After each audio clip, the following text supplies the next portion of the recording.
नमस्कार, आप सभी का स्वागत है आपके अपने चैनल डीएलएड स्टडी कैपिटल पर, साथ ही साथ टीचिंग स्टडी कैपिटल पर। मैं सत्य मिश्रा फिर से उपस्थित हो गया हूं आपके समक्ष एक नए टॉपिक के साथ। और ये टॉपिक है आपके यूपी टेट को लेकर के, जो बहुत बड़ा इन्फॉर्मेशन आपके लिए हो सकता है। इसमें आज हम जानकारी लेंगे कि सिलेबस जो है आपका जारी कर दिया गया है ऑफिशियल तौर पर। ऐसा नहीं कि कोई ऐसा मैंने पीडीएफ बना रखा है पहले से, वो आपको मैं दिखाऊँगा। ऑथेंटिक जो आपकी पीडीएफ जो प्रयागराज से एलनगंज से जो आपकी जारी हुई है उस पर आज हम बात करेंगे, ठीक है। तो जिसके लिए आपकी एक छोटी इन्फॉर्मेशन आपको मैं पहले देना चाहूँगा कि टीचिंग स्टडी कैपिटल जो चैनल है, अगर आप टेट सी टेट की इन्फॉर्मेशन ऑथेंटिक चाहते हो, कोई भी ऐसा फ्रॉडगिरी नहीं आपके साथ कि कोई भी वीडियो लेकर मैं आ जाऊँगा बिना ऑथेंटिक अपडेट के, कोई भी आधिकारिक पत्र के बिना आपको वीडियो दे दिया जाएगा। तो ऐसी चीज़ों से बचना है तो टीचिंग स्टडी कैपिटल को पहले सब्सक्राइब कर लीजिए टेट सी टेट की इन्फॉर्मेशन के लिए।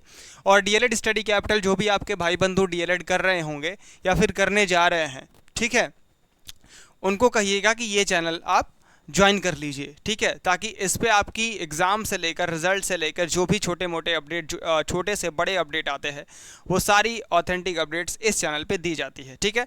अब बात करते हैं, थोड़ा वीडियो लंबा हो सकता है तो एक आपसे रिक्वेस्ट है कि इस वीडियो को लास्ट तक आप देखिएगा। एक एक पॉइंट में समझाऊंगा कि क्या आपका सिलेबस है, कंप्लीट सिलेबस, कंप्लीट टॉपिक के साथ हर एक सब्जेक्ट का मैं बताऊँगा, एग्जाम पैटर्न से लेकर सब कुछ आपको बताऊँगा। तो इस वीडियो को आप लास्ट तक देखेंगे तो आपकी जितनी भी समस्याएँ हैं वो ऑटोमेटिक सॉल्व हो जाएंगी, ठीक है।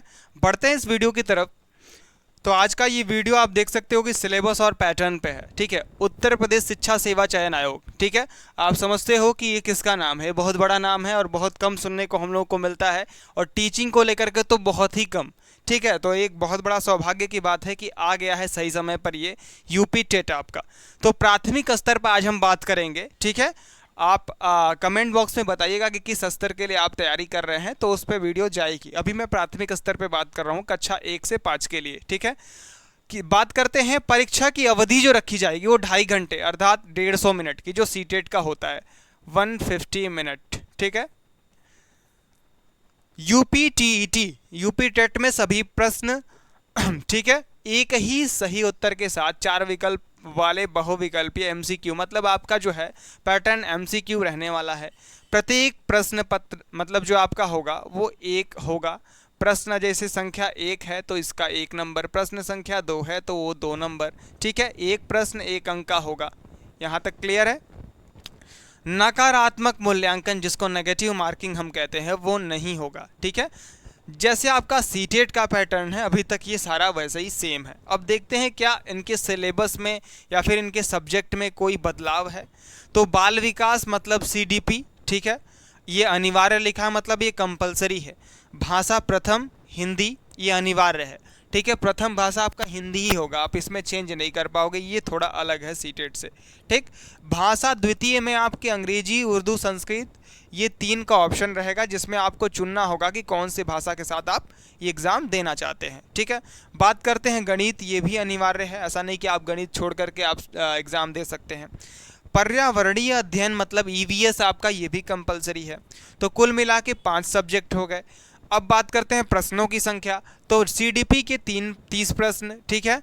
लैंग्वेज फर्स्ट के 30, लैंग्वेज सेकेंड के 30, गणित के 30, ठीक है, ईवीएस के 30 अंक, 30 प्रश्न, मतलब 5 प्रश्न है तो 30 गुणे 5 कर लेंगे तो 150 अंक हो जाएंगे और 150 आपके प्रश्न हो जाएंगे। बढ़ते हैं अगले स्लाइड की तरफ। अब इसमें इन्होंने बताया है कि पेपर 1 कक्षा 1 से 5 के लिए प्राथमिक स्तर पर, ठीक है, क्या क्या आपको पढ़ना है।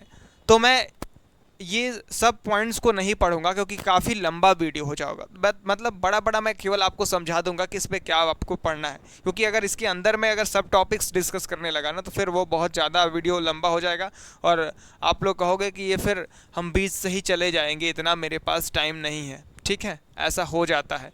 तो बाल विकास एवं शिक्षण विधियां में हम पढ़ेंगे बाल विकास, पहले विकास का अर्थ क्या है, आवश्यकता क्या है, क्षेत्र क्या है, जो आप लोगों ने डीएलएड वगैरह में भी पढ़ लिया होगा, ये काफ़ी हद तक ये पढ़ा दिया जाता है, ठीक।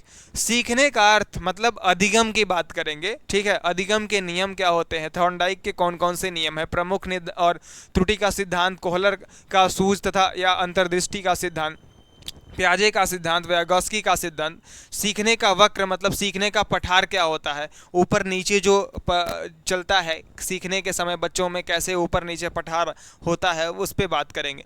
शिक्षण एवं शिक्षण विधाएं, ठीक है। शिक्षण का अर्थ क्या होता है, उद्देश्य क्या होता है, संप्रेषण क्या होता है, शिक्षण के सिद्धांत, शिक्षण के सूत्र, शिक्षण प्रविधियां, शिक्षण की नवीन विधाएं, उपागम, सूक्ष्म शिक्षण एवं शिक्षण के आधारभूत कौशल, ठीक है। अब समावेशी शिक्षा आप समझते हो कि सभी जो भी कमज़ोर वर्ग के बच्चे हों, चाहे वो उच्च वर्ग के हो, चाहे वो प्रतिभाशाली हो, चाहे वो सामान्य बालक हो, चाहे मंद हो, ठीक है, सबको एक साथ, चाहे वो विकलांग हो, चाहे वो आर्थिक रूप से मजबूत हो, कमज़ोर हो, शारीरिक रूप से मजबूत हो, कमज़ोर हो, सबको एक साथ पढ़ाने को इंक्लूसिव एजुकेशन, जो समावेशी शिक्षा के नाम से आप जानते हैं, उसको कहा जाता है। तो ये अगर मैं डिस्कस करूँगा तो ये काफ़ी लंबा हो जाएगा। आपको सारी चीज़ें वही पढ़ना है कि सबको एक साथ कैसे पढ़ाना है, चाहे वो दृष्टि बाधित हो, श्रवण बाधित हो, वाक या अस्थि बाधित हो, मानसिक दक्षता हो, ठीक है। किसी का भी आप यहाँ पर अपवंचित वर्ग, भाषा, धर्म, जाति के आधार पर आप नहीं करेंगे, ठीक है। यहाँ तक क्लियर है। अब बढ़ते हैं आगे की स्लाइड पे। फिर बालक किस प्रकार सोचते सीखते हैं, अधिगम और अध्यापन की बुनियादी प्रक्रियाएं, एक समस्या समाधान करता, मतलब एक टीचर को समाधान करता बनना चाहिए, ठीक है। ऐसा नहीं कि किसी बच्चे पे आप दबाव डालकर कुछ भी सिखा लेंगे, वो जितनी बार गलती करेगा उसको उतनी बार और अच्छे तरीके से आपको समझाना है, ये सारी चीज़ें यही पूछेंगे। और बालकों में अधिगम की वैकल्पिक संकल्पना, त्रुटियों को समझना, बोध और संवेदनाएं, प्रेरणा और अधिगम, ये सारी चीज़ें। हिंदी विषय की अगर बात करते हैं तो एक अपठित अनुच्छेद, जैसा कि आप सीटेट में भी देखते हैं कि एक अनसीन पैसेज आता है, ठीक। हिंदी वर्णमाला, वर्णों के मेल और ये सारी चीज़ें आप पढ़ लीजिएगा। इसको मैं अपने टेलीग्राम जो है, इसी वीडियो के डिस्क्रिप्शन बॉक्स में एक टेलीग्राम का लिंक होगा, उस पर आप टैप करेंगे तो वहाँ पर आपको मैं PDF ही डाल दूंगा, 1 to 5 की भी डाल दूंगा, 6 to 8 की भी डाल दूंगा और सुपर टेट की भी डाल दूंगा, तो आप जाकर वहाँ पढ़ लीजिएगा। ये सारी आपकी विलोम और समानार्थी, वचन, लिंग, संज्ञा, सर्वनाम, लोकोक्ति, प्रत्यय, उपसर्ग, तत्सम, तद्भव, तेसज, इस सब वाच्य, समास, अलंकार के भेद, ये सब आपसे पूछा जाएगा। अब आप, ये हो गया व्याकरण का। अब भाषा विकास का अध्यापन, मतलब इसमें भी पेडागोजी आता है। आपको पता है कि 15 नंबर का व्याकरण और 15 नंबर का पेडागोजी पूछा जाता है, ठीक है। तो अधिगम और अर्जन क्या होता है, तो आप समझते हो कि अधिगम प्रयासों के द्वारा हम सीखते हैं, ठीक है।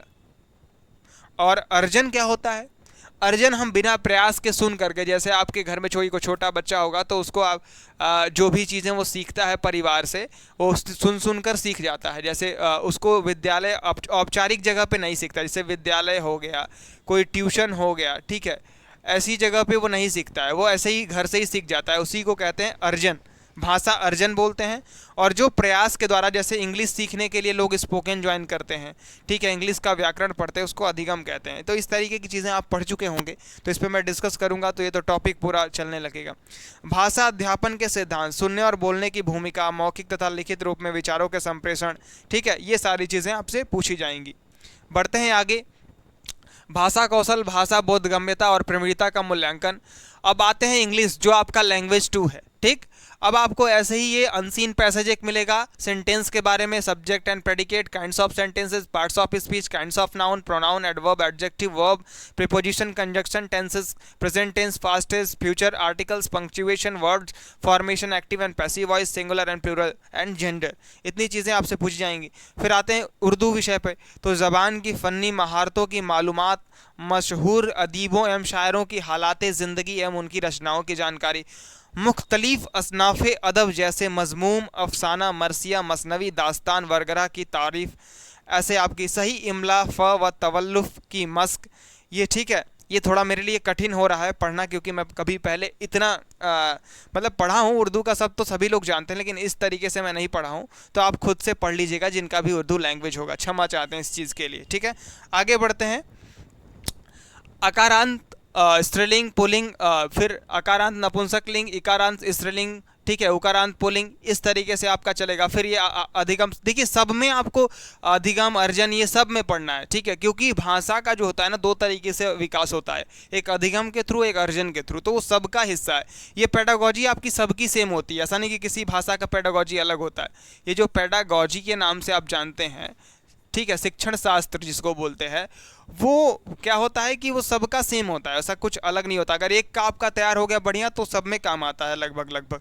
फिर गणित में संख्याएं, संख्याओं का जोड़ घटाना, संक्रियाएं मतलब कह सकते हैं, लघुत्तम, एलसीएम, एचसीएफ, ठीक है, भिन्नों का जोड़ घटाना, गुणा भाग, दशमलव जोड़ घटाना, एक एक नियम, प्रतिशत, ठीक, इस तरीके से आपका लाभ हानि, साधारण ब्याज, ज्यामिति का, आकृतियां में पृष्ठ, कोण, त्रिभुज, वृत्त, धन, रुपया, पैसा, मापन, समय, तौल, धारिता, लंबाई एवं ताप, परिमिति, त्रिभुज, आयत, वर्ग, चतुर्भुज, कैलेंडर, आंकड़े, आयतन, धारिता, घन, घलाप, ठीक है, इस तरीके से यहाँ पर। फिर ये गणितीय तार्किक चिंतन की प्रकृति देखिए, कैसा गणित कैसा होता है, गणित किस तरीके का विषय है, गणित में कठिनाई को कैसे दूर करेंगे, अगर कोई बच्चा इस तरीके की जोड़ घटाना गुणा भाग नहीं कर पा रहा है तो उसको आप कैसे समझाएंगे, ये सारी चीज़ें आपकी इसमें पढ़ना होता है। फिर ईवीएस के बारे में, परिवार, भोजन, स्वास्थ्य एवं स्वच्छता, आवास, पेड़ पौधे, जंतु, हमारा परिवेश, ये तो आप जानते ही हैं कि ये जो है यहाँ तक 1 2 3 4 5 ये जो होता है मुख्य टॉपिक होता है, ठीक है। इसके सब टॉपिक्स होते हैं, स्थानीय पेशे से जुड़े व्यक्ति एवं व्यवसाय, जल, यातायात एवं संचार, खेल एवं खेल भावना, कि भारत, नदियां, पर्वत, पठार, वन, यातायात, महाद्वीप एवं महासागर, हमारा प्रदेश, नदियां, पर्वत, पठार, वन, यातायात, संविधान। ये आपके ईवीएस का हिस्सा है, जिसमें ईवीएस में कौन कौन से होते हैं, विज्ञान, इतिहास, भूगोल, नागरिक शास्त्र, पर्यावरण, ये मिलके 30 प्रश्न होते हैं, ठीक है, सब मिला करके। फिर ये शासन व्यवस्था, स्थानीय ये सब नागरिक शास्त्र मतलब आपका सिविक्स का हिस्सा हो जाता है, ठीक। सिविक्स, राष्ट्रीय पर्व, राष्ट्रीय प्रतीक, मतदान, राष्ट्रीय एकता, पर्यावरण, आवश्यकता, महत्व एवं उपयोगिता।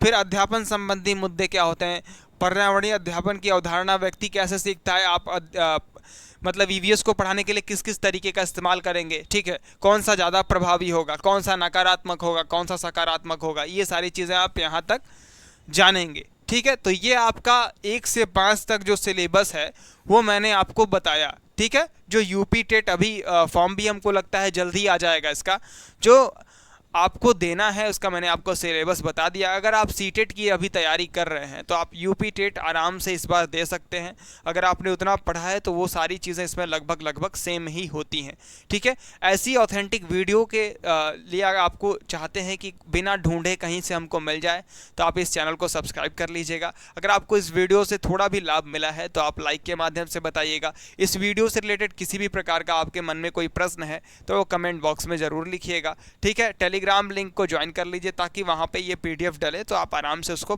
बैठकर पढ़ लीजिएगा कि कौन सा टॉपिक कहां से पूछा जाता है और कितना सीटेट से ये भिन्न है और कितना ये समान है, ठीक है। मिलते हैं ऐसी ऑथेंटिक अपडेट के साथ। धन्यवाद, नमस्कार।